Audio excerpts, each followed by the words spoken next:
নমস্কার। আমাদের জীবনের এক তৃতীয়াংশ সময় কেটে যায় শোবার ঘরে।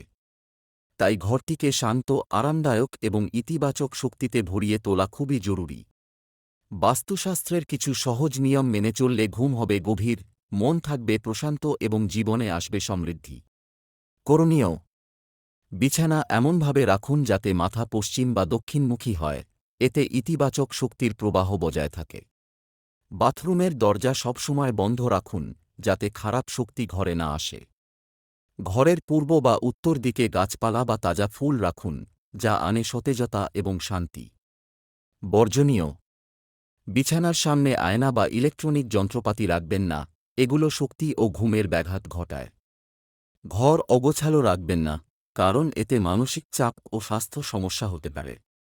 অতিরিক্ত উজ্জ্বল বা গা রং ব্যবহার এড়িয়ে চলুন, এগুলো শক্তির ভারসাম্য নষ্ট করে। শোবার ঘরের সঠিক বাস্তু শুধু ঘুমের মান বাড়ায় না, বরং জীবনে আনে ইতিবাচক শক্তি, সুস্থতা আর প্রশান্তি।